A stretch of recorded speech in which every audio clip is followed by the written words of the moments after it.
श्री सीतारामचंद्राभ्याम नमः।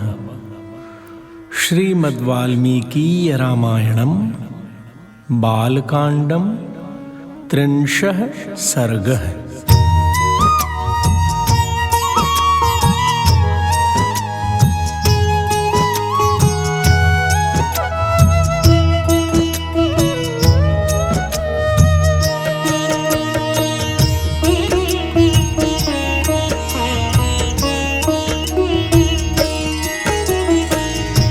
श्री राम जय राम जय जय राम। श्री राम जय राम जय जय राम। श्री राम जय राम जय जय राम। श्री राम जय राम जय जय राम। श्री राम जय राम जय जय राम। श्री राम जय राम जय जय राम। श्री राम जय राम जय जय राम। श्री राम जय राम जय जय राम। श्री राम जय राम जय जय राम। श्री राम जय राम जय जय राम। श्री राम जय राम जय जय राम। श्री सीतारामचंद्राभ्याम नमः। श्रीमद्वाल्मीकी रामायणं बालकांडं 30 सर्गः।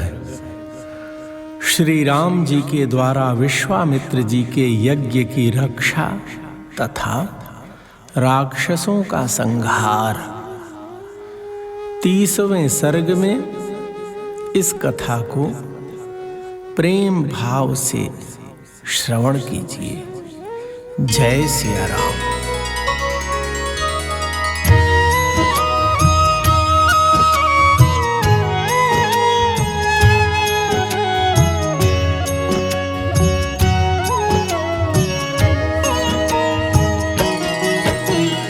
अथ तौ देशकालज्ञौ राजपुत्रवरिन्दमौ देशे काले च वाक्यज्ञावब्रूतां कौशिकं वचः भगवच्छ्रोतुम् इच्छावो यस्मिन् काले निशाचरौ संरक्षणीयौ तौ ब्रूहि नातिवर्तेत तत्क्षणम्। भक्तजनों, तदनंतर देश और काल को जानने वाले शत्रुदमन राजकुमार श्री राम और लक्ष्मण, जो देश और काल के अनुसार बोलने योग्य वचन के मर्मज्ञ थे, कौशिक मुनि से इस प्रकार बोले। भगवन, अब हम दोनों यह सुनना चाहते हैं कि किस समय उन दोनों निशाचरों का आक्रमण होता है, जबकि हमें उन दोनों को यज्ञ भूमि में आने से रोकना है। कहीं ऐसा न हो असावधानी में ही वह समय हाथ से निकल जाए। अतः कृपा करके उसे बता दीजिए। एवं ब्रुवाणौ काकुत्स्थौ त्वरमाणौ युयुत्सया सर्वे ते मुनयः प्रीताः प्रशंसुर्नृपात्मजौ अद्य प्रभृतिषड्रात्रं रक्षतां राघवौ युवां दीक्षां गतो ह्येष मुनिः मौनित्वं च गमिष्यति। भक्तजनों, ऐसी बात कहकर युद्ध की इच्छा से उतावले हुए उन दोनों ककुत्स वंशी राजकुमारों की ओर देखकर वे सब मुनि बड़े प्रसन्न हुए और उन दोनों बंधुओं की भूरि भूरि प्रशंसा करने लगे। वे बोले, ये मुनिवर विश्वामित्र जी यज्ञ की दीक्षा ले चुके हैं, अतः अब मौन रहेंगे। आप दोनों रघुवंशी वीर सावधान होकर आज से 6 रातों तक इनके यज्ञ की रक्षा करते रहे। तौ तद्वचनं श्रुत्वा राजपुत्रौ यशस्विनौ अनिद्रं 6 तपोवनमरक्षताम् उपासाङ्क्षक्रतुर्वीरौ यत्तौ परमधन्विनौ ररक्षतुः मुनिवरं विश्वामित्रमरिन्दमौ। भक्तजनों, मुनियों का यह वचन सुनकर वे दोनों यशस्वी राजकुमार लगातार 6 दिन और 6 रात तक उस तपोवन की रक्षा करते रहे। इस बीच में उन्होंने नींद भी नहीं ली। शत्रुओं का दमन करने वाले वे परम धनुर्धर वीर सतत सावधान रहकर मुनिवर विश्वामित्र के पास खड़े हो उनकी और उनके यज्ञ की रक्षा में लगे रहे। अथ काले गते तस्मिन् 6ठे हनि तदा गते सौमित्रिम् अब्रवीद् रामो यत्तो भव समाहितः रामस्यैवं ब्रुवाणस्य त्वरितस्य युयुत्सया प्रज्ज्वाल ततो वेदिः सोपाध्याय पुरोहिता। प्रेमी जनों, इस प्रकार कुछ काल बीत जाने पर जब 6ठा दिन आया तब श्री राम ने सुमित्रा कुमार लक्ष्मण से कहा, सुमित्रा नंदन, तुम अपने चित्त को एकाग्र करके सावधान हो जाओ। युद्ध की इच्छा से शीघ्रता करते हुए श्री राम इस प्रकार कह ही रहे थे कि उपाध्याय यानी ब्रह्मा, पुरोहित यानी उपद्रष्टा तथा अन्यान्य ऋत्विजों से घिरी हुई यज्ञ की वेदी सहसा प्रज्वलित हो उठी।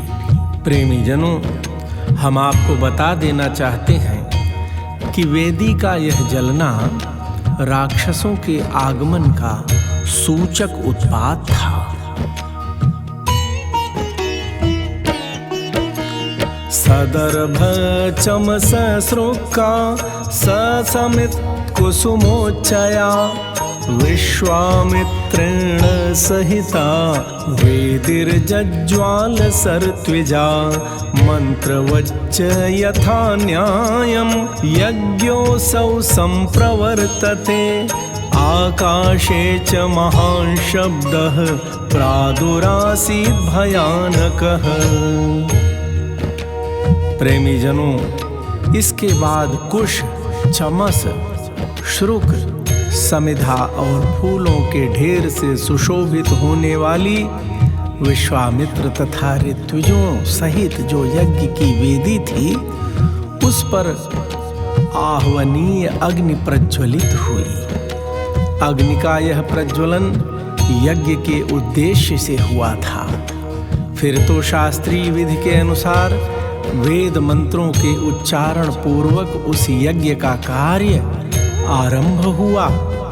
इसी समय आकाश में बड़े जोर का शब्द हुआ जो बड़ा ही भयानक था।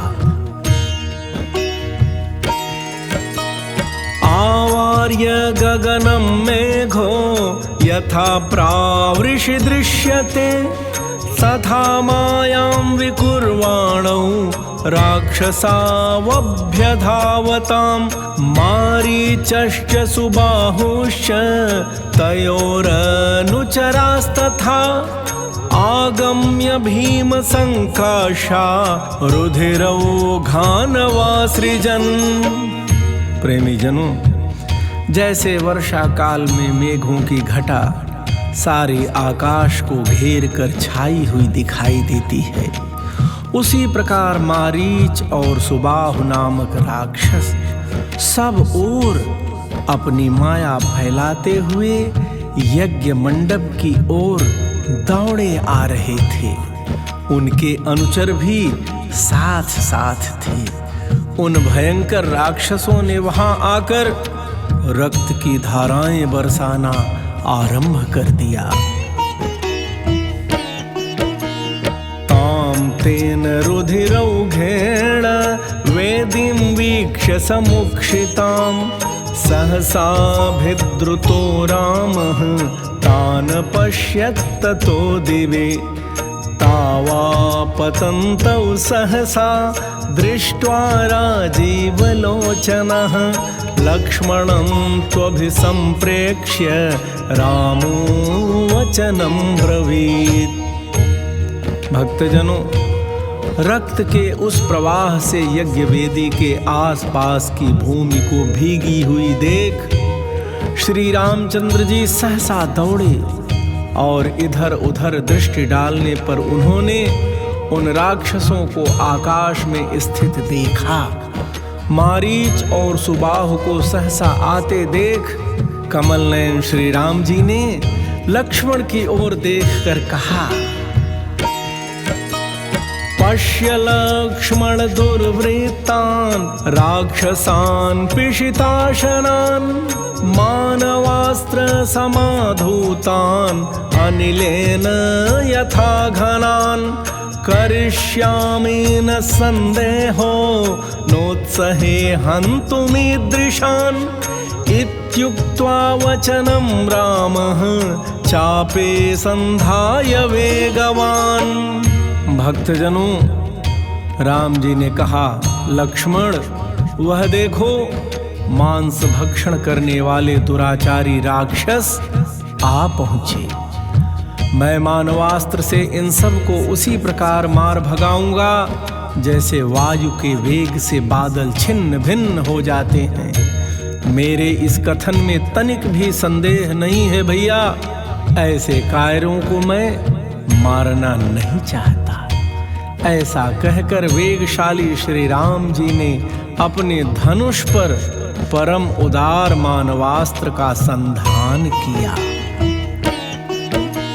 मानवं परमोदारम् अस्त्रं परम भास्वरं चिक्षेप परम क्रोधो मारीचोरसि राघवः सतेन परमास्त्रेण मानवेन समाहतः संपूर्णं योजनशतं क्षिप्तः सागर संप्लवे। भक्तजनों, भगवान श्री राम ने मानवास्त्र का संधान किया। वह अस्त्र अत्यंत तेजस्वी था। श्री राम जी ने बड़े रोष में भरकर मारीच की छाती में उस बाण का प्रहार किया। उस उत्तम मानवास्त्र का गहरा आघात लगने से मारीच पूरे 100 योजन की दूरी पर समुद्र के जल में जा गिरा। विचेतनं विघूर्णन्तं शीतेषु बलपीडितं निरस्तं दृश्यमारीचं रामो लक्ष्मणं ब्रवीत् पश्य लक्ष्मण सीतेषुं मानवं मनुसंहितं मोहयित्वा नयत्येनं न च प्राणैर्वियुज्यते। भक्तजनों, सीतेषु नामक मानवास्त्र से पीड़ित हो मारीच अचेत सा होकर चक्कर काटता हुआ दूर चला जा रहा है। यह देख श्री राम जी ने लक्ष्मण जी से कहा, लक्ष्मण देखो, मनु के द्वारा प्रयुक्त शीतेषु नामक मानवास्त्र इस राक्षस को मूर्छित करते हुए दूर लिए जा रहा है, किंतु उसके प्राण नहीं ले रहा है। इमानपि वधिष्यामि निर्घृणान् दुष्टचारिणः राक्षसान् पापकर्मस्थान् यज्ञघ्नान् रुधिराशनान् इत्युक्त्वा लक्ष्मणं चाशु लाघवं दर्शयन्निव विगृह्य सुमहच्चास्त्रमाग्नेयं रघुनंदनः। प्रभु श्री राम जी ने कहा, लक्ष्मण, अब यज्ञ में विघ्न डालने वाले इन दूसरे निर्दय दुराचारी पाप कर्मी एवं रक्त भोजी राक्षसों को भी मार गिराता हूं। लक्ष्मण से ऐसा कहकर रघुनंदन श्री राम जी ने अपने हाथ की फुर्ती दिखाते हुए से शीघ्र ही महान आग्नेयास्त्र का संधान करके उसे सुबाहु की छाती पर चलाया। सुबाहुरसि चिक्षेप सविद्धः प्राप तद्भुवि शेषान्वायव्यमादाय निजघान महायशाः। राघवः परमोदारो मुनीनां मुदमावहन् सहत्वा राक्षसान् सर्वान् यज्ञघ्नान् रघुनन्दनः। ऋषिभिः पूजितस्तत्र यथेन्द्रो विजये पुरा। वह आग्नेयास्त्र सुबाहु की छाती पर लगा। उसकी चोट लगते ही वह मरकर पृथ्वी पर गिर पड़ा। फिर महायशस्वी परम उदार रघुवीर ने वायव्यास्त्र लेकर शेष निशाचरों का भी संहार कर डाला और मुनियों को परम आनंद प्रदान किया।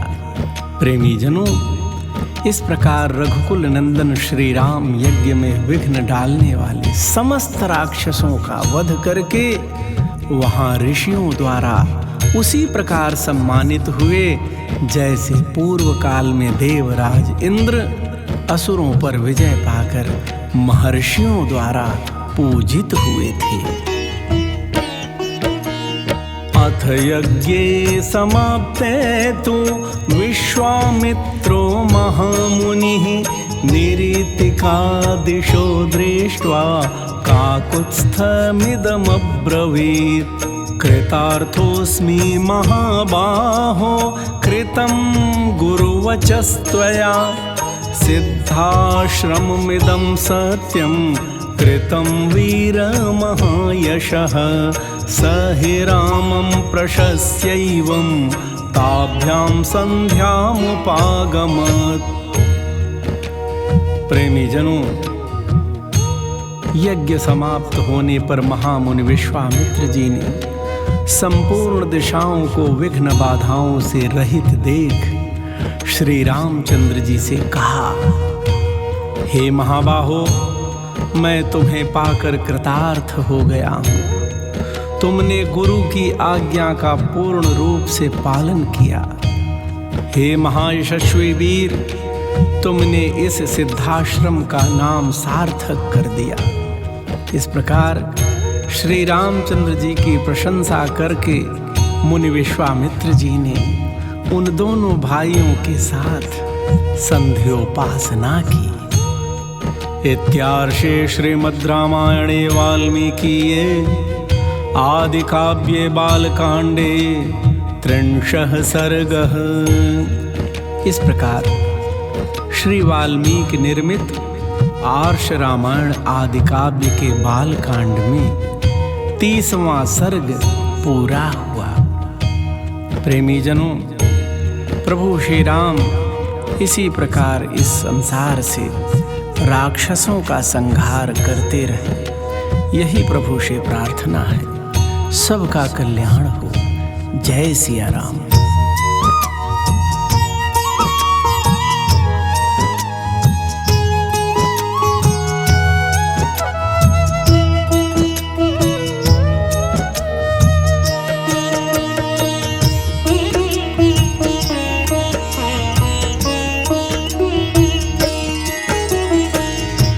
श्री राम जय राम, जय जय राम। श्री राम जय राम, जय जय राम। श्री राम जय राम, जय जय राम। श्री राम जय राम, जय जय राम। श्री राम जय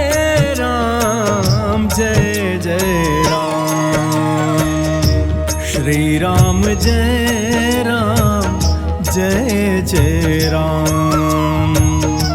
श्री राम जय राम जय जय राम। श्री राम जय जय राम।